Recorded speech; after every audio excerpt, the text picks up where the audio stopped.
Linda Sobek was a vivacious and stunningly beautiful 27-year-old, 5'4" blonde actress and model whose career was finally taking off.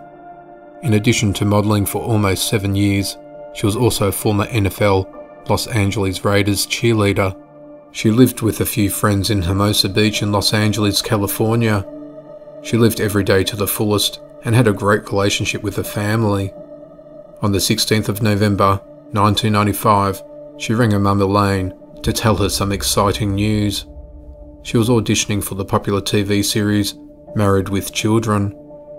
On that same day, she also agreed to a photo shoot before the audition. It was a last-minute arrangement, and she didn't tell Elaine who it was with or who had asked her to do it because she was running late, but she did assure her that she'll call later that day to make plans for a weekend family barbecue. This was the last time she heard from her again. When Elaine discovered that Linda had not shown up to any of her other meetings that day, she started printing posters and offered a reward for any information of her whereabouts. The problem they had was that nobody knew where Linda's shoot was that day, or who she was meeting, so they worked even harder in the search for her. They contacted TV stations, and her disappearance was featured on some channels. This led to a break in the case. A rubbish collector had found photographs of a blonde girl at the Angeles National Forest, which is 25 miles north of Los Angeles. When he saw the news about Linda a few days later, he believed that the girl in the photographs he found was her. He went to the police station and gave police the photographs. Another man, Charles Rathbun, called police a couple of days after Linda went missing. The 38-year-old shared some vital information. He saw Linda that day. In fact, he met her at Denny's. They were discussing her modelling portfolio.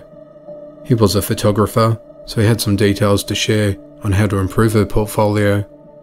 After their meeting, they left as they both had other meetings that day. Police searched the trash from Angeles National Forest, as that was where Linda's photos were found. They found some further evidence. Along with the day planner, they found a car rental agreement which had Charles Rathbun's name on it. Police searched the car that Charles rented. It was a Lexus SUV and looked to be in good condition, but a thorough investigation revealed that there was a small amount of human blood on the back seat. Police interviewed Charles. His story was no longer consistent with the first account he gave to police. Armed with the knowledge that police had found evidence, he told them that he asked Linda to work for him that day. He hired the car as he was doing a shoot for Auto Week magazine and wanted some images of the car. Charles told police that Linda agreed to do the shoot, so they drove a couple of hours to El Mirage in the Mojave Desert. Charles wanted to do some photographs of Linda driving the car. He wanted her to drive around in circles and showed her how he wanted it to look. It was then that Charles revealed something that changed the course of the investigation. While Charles was doing donuts in the car, he lost control of the wheel and crashed into her. The impact caused her to die. Charles didn't know what to do, so he put her body into the car and drove to Angeles National Forest and buried her. Charles led police to where Linda's body was. It was in a shallow grave. They had Linda's body, but the police were not convinced that Charles told the truth. The car he rented showed no signs of damage, and it didn't look like he had crashed into anybody, so they needed to figure out what happened to Linda through the injuries on her body. As it turned out, Linda's body was kept almost perfectly preserved by the burial site and been in the shade of the trees. The autopsy revealed that Linda was sexually assaulted before her death. Furthermore, there were no signs of any injuries to her body that would have been consistent with the story that Charles provided. Instead, the official cause of death was confirmed as asphyxiation, and the likely method was strangulation. There were also defense wounds on Linda's body, inflicted as the model had tried to protect herself from the 6'3" photographer, but she was no match for him. Police wanted to know more about Charles Rathbun. On the surface, he appeared to be a hard-working photographer. He was seen as somebody that people could count on to hire to do shoots for advertising agencies and manufacturers. He had emerged of late as one of the top photographers in the automotive field.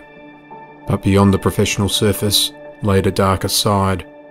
He was known to have a bad temper and couldn't handle things going wrong.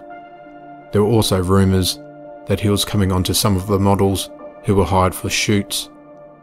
So much so that 2 particular models refused to work with him. Charles had also been accused of rape in 1979, but was found not guilty. At his trial, Charles insisted that Linda's death was accidental. However, the fact that he changed his story every time further evidence was found did him no favours. Charles had first said that he and Linda met but parted ways. Then he claimed he accidentally killed her by driving into her when he lost control of the Lexus. At his trial, he claimed that while this happened, Linda in fact did not die as a result and had panicked instead. When he tried to calm her down, he accidentally suffocated her. He insisted that he did not want to kill Linda and there was no sexual assault. The sex was consensual. He said there were photographs that would prove it. The autopsy, however, showed a much more violent death for the model. She had been asphyxiated by someone sitting on her back and pushing her throat against something that cut off her air supply. Just prior to her death, Sobek had been sexually assaulted with a blunt object. Police believed that Rathbone brought the model to the forest with the intent of coaxing or forcing her into sex. It is believed he took her out there to see what he could get. Sobek, who rarely drank, was heavily intoxicated. Rathbone admitted that he bet her $60 that she could not chug the remnants of a bottle of tequila. It was determined that she was drunk with a .13 alcohol reading and was engaging in sexual intercourse at the time of her death. The autopsy also revealed that she was bound at the ankles and sodomized with his handgun. Sobek struggled so forcefully that her ankles were rubbed almost raw. 5 reels of film were found in the desert. 4 of the films showed modelling shots of Linda. The 5th film was pornographic in nature. These images, Charles claimed, confirmed that their sexual encounter was consensual. This was not the case though. Aside from the fact that the images didn't reveal the face of the woman whose body had been photographed, they'd also been taken in a different car, not the Lexus car that Charles had with him that day. Charles Rathbone was found guilty of first-degree murder and sexual assault of Linda Sobek. He was sentenced to life in prison without the possibility of parole. 29-year-old Donna Callahan was the mother of a 2-year-old daughter and a convenience store clerk at the junior food store in Gulf Breeze, Florida. She vanished while at work on the 6th of August, 1989. There were no signs of struggle at the scene. Her purse, keys, and car were left behind. The police believed that she was abducted and possibly murdered. They were concerned a serial killer may be responsible for her disappearance, along with the abductions of 2 other clerks, Deborah Poe and Darlene Messer. The case was solved in 1993 when investigators learned from inmates that a convict named William Wells had confessed to abducting and killing Donna and burying her on the family property. Wells initially denied his involvement in the case. At the time, he was serving 7 years for kidnapping, assault, and robbery of a convenience store. In June of 1993, investigators searched Wells' family property in Walton for Donna's remains. However, nothing was found at that time. Wells' half-brother Mark Reeb helped investigators with the initial search of the property. He later moved his family to Illinois. He was questioned repeatedly by investigators and told them that Wells was a serial killer. He later admitted to seeing Donna's body in the trunk of Wells' car and claimed that Wells had confessed to her murder. In 1995, Wells was indicted for the murder based on the statements from Reeb and jailhouse informants. In July of 1996, as Wells' trial was about to begin, he confessed to his involvement in Donna's murder to investigators. However, he claimed that he and Reeb went to the convenience store, where Reeb robbed it and abducted Donna at gunpoint. Reeb then strangled Donna to death in the back seat. Afterwards, the two buried her body. 2 days after his confession, Wells led investigators to Donna's remains, which were found on a family property in Defuniak Springs. Her remains were identified through dental records.